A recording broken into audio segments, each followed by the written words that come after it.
وسلام علی حبیبہ المصطفیٰ اما بعد۔ سب سے پہلی بات یہ ہے کہ ہندوستان کے جو حالات خراب ہو رہے ہیں یہ اچانک نہیں ہو رہے ہیں، پورا پری پلان ہو رہے ہیں۔ یعنی خاص طور پر ایک کمیونٹی کو ٹارگٹ کرنا اور ان کو ان کے جذبات پر اور ان کے مقدسات پر بار بار حملے کرنا، ظاہر سی بات ہے یہ کئی دنوں سے چل رہا ہے اور اب کے سالوں میں یہ کچھ زیادہ ہی گرم ہو گیا ہے۔ شروع میں ایسا ہوتا تھا کہ مندر مسجد کے ٹاپکس چلتے رہتے تھے، بہت سالوں سے یہ باتیں ہوتی تھی، لیکن اب تو ایسا ہو گیا کہ مسلمان جن چیزوں پر اپنے اس آزاد ملک میں عمل کرنا چاہتے ہیں ان چیزوں کو ٹارگٹ کیا جاتا ہے۔ مجھے بتائیے آج اگر یہ انڈیا آزاد ملک ہے، بھارت ہمارا، سب کو ساتھ میں رہنے کا اور اپنے اپنے دھرم کا پالن کرنے کا یہاں پر موقع ملتا ہے اور اجازت عام ہے، تو پھر یہ خاص طور پر مسلمانوں کے خاص جو ریلیجیس معاملات ہیں اس کو کیوں ٹارگٹ کیا جاتا ہے؟ ہم کبھی جا کر کے آج تک باہر اپنا یہ پروٹیسٹ نہیں کیے، احتجاج نہیں کیے کہ کرسچن لوگ کیا کھاتے ہیں، یہودی لوگ کیا کھاتے ہیں، سکھ لوگ کیا کھاتے ہیں، ہندو لوگ کیا کھاتے ہیں، لیکن ہم کیا کیا کھاتے ہیں یہ ان کو بڑی فکر ہے۔ کچھ ایسے ہیں، میں دیش کے پورے ہندوؤں کی بات نہیں کرتا، بہت سارے آج بھی ہیں جو سمجھدار ہیں، بلکہ وہ خود ہی ڈیفنس میں کھڑے بھی ہیں، لیکن ایک خاص طبقہ ایسا ہے جس کو کٹرواد بنایا گیا ہے۔ پتہ نہیں ان کو کون سا بھنگ پلا کر کے سڑکوں پہ اتارا جاتا ہے، وہ خاص طور پر حلال گوشت، ان کو کیا پڑی ہے ہم حلال گوشت کس طرح سے کھا رہے ہیں، برسوں سے کھا رہے ہیں، آج کی بات نہیں ہے۔ دیش آزاد ہوا اس سے پہلے بھی جو مسلمان کھاتے تھے اسی انداز سے آج بھی کھا رہے ہیں۔ یہ معاملہ ہوا، عورتیں حجاب پہنے تو تکلیف ہونے لگ گئی ہے۔ بھائی جب پہننے کی آزادی ہے، آپ کچھ بھی پہن کر کے باہر آؤ، ہم کسی کو سوال نہیں کرتے، پوچھتے نہیں ہیں، یہاں تو ننگے بھی گھوم رہے ہیں۔ لیکن اگر ہماری عورتیں، ہماری بچیاں حجاب پہنتی ہیں تو اس پر ان کو آپتی کیوں ہے، تکلیف کیوں ہے؟ اس کا مطلب یہ ہے کہ اتنے کٹھور دل ہو گئے ہیں، اتنے تنگ دل ہو گئے ہیں کہ یہ برداشت کسی چیز کو کرنے کا ان کے اندر مادہ ہے نہیں، جس کو ٹالرنس کہا جاتا ہے وہ ہے ہی نہیں ان کے اندر۔ ایک ہوتا ہے چیزوں کو برداشت کرنا، تحمل۔ کبھی کبھار ایسا ہوتا ہے کہ میری مرضی کی چیزیں نہیں ہوتی ہیں، لیکن میں اپنی مرضی سب پر تھوپنا نہیں چاہتا کہ جو چیز میری پسند کی وہ اگر مل رہی ہے تو ٹھیک ہے، لیکن دوسرے کو آزادی ہے وہ اپنی پسند کا جو کرنا چاہے کرے۔ اس کے علاوہ اب جو آپ نے سوال کیا ہے اذانوں کے مسئلے کو لے کر، دیکھیے اذانوں کے مسئلے کو لے کر کے اگر خالص یہ جو نوائز پولیوشن کی بات کی جا رہی ہے تو میں کہتا ہوں ٹھیک ہے، اس حد تک جو بچتا ہے سب کو بند کرنا ہوگا، ٹھیک ہے، ہم بھی اس کے ہت میں ہیں، ہم اس کی حمایت کریں گے کہ بہت زیادہ بڑے شور سے آواز کرنے کی ضرورت نہیں ہے، ٹھیک ہے، لیکن مسئلہ یہاں پر نوائز پولیوشن کا نہیں ہے، باضابطہ ایک کمیونٹی کو ٹارگٹ کرنا، اور اذان ہی ان کو کھلنے لگی ہے۔ اور اس میں پھر اذان کے الفاظ، اس میں کیا بولا جا رہا ہے کیا نہیں بولا جا رہا ہے، یہ اس ڈیبیٹ میں کیوں آ گیا ہے؟ یہ جتنے آتنکی میڈیا ہیں، گودی مودی میڈیا، سب یہی تو ڈیبیٹ کروا رہے ہیں کہ اذان کے یہ الفاظ، اذان کے وہ الفاظ۔ بھائی تم نوائز پولیوشن سے آ کر کے کہاں اٹک گئے ہو؟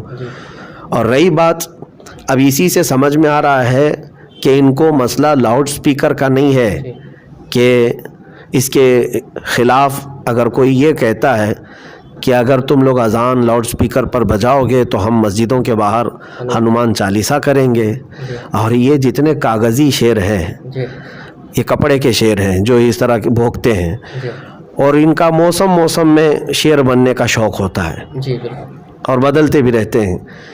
اب میں آپ کو بتاؤں، جن لوگوں نے بھی کہا اور جس کو بھی اس طرح کی تکلیف ہے اذان سے، میں دعوت دیتا ہوں آ جاؤ بھائی، ہماری مسجدوں کے باہر ہنومان چالیسا تمہیں کرنا ہے، آؤ کرو، 5 وقت آؤ، 5 وقت ہماری اذان ہوگی، تم باہر آ کر کے جو کرنا ہے کرتے رہو۔ لیکن ایک بات میں کہوں گا، انشاءاللہ یہ جو بجانے والے چند دن تک اذان سنیں گے تو وہ بھی اللہ اکبر ہی کہیں گے انشاءاللہ۔ اذان میں وہ تاثیر ہے کہ پاگل صحیح ہو جاتے ہیں، جنات بھاگ جاتے ہیں، شیطان بھاگ جاتا ہے، تو یہ بھی جو شیطان ابھی ان کے اندر حرکت کر رہا ہے، چند دن آنے دو، 40 دن آنے دو، ہاں میں اس چیز کو نہیں روکوں گا، آپ کو مسجد کے باہر آ کر کے جیسا کرنا ہے، لیکن ساتھ میں اذان بھی سن کر کے جاؤ. 5 وقت آنے دو، دیکھتے ہیں کتنی پابندی سے آئیں گے. فجر کے ٹائم پہ، ظہر کے ٹائم پہ، عصر کے ٹائم پہ، مغرب کے ٹائم پہ، عشاء کے ٹائم پہ.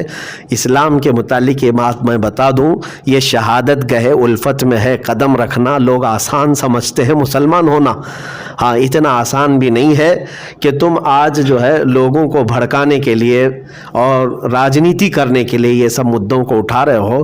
پابندی کرنا یہ ایک الگ کمال کی بات ہے. الحمدللہ میں نے اتنے دنوں میں آج بھی بہت سارے ہندوؤں سے یہ بات سنی ہے، بڑے بڑے ان کے پنڈت بھی ہیں، وہ بھی کہتے ہیں ہم بچپن سے ہمارے مسجد کے قریب رہتے ہیں، اذانوں کو ہم بچپن سے سنتے آ رہے ہیں.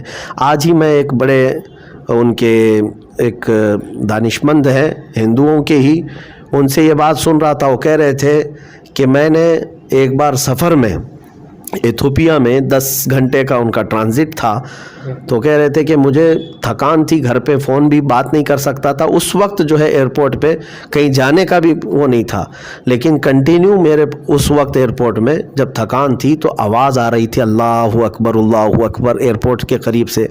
وہ کہتے ہیں کہ پوری دنیا کے مسلمان شاید اس اذان سے اتنا پربھاوت نہ ہوتے ہوں گے، اتنا ان کو سکون نہ ملا ہوگا جتنا مجھے سکون ملا تھا.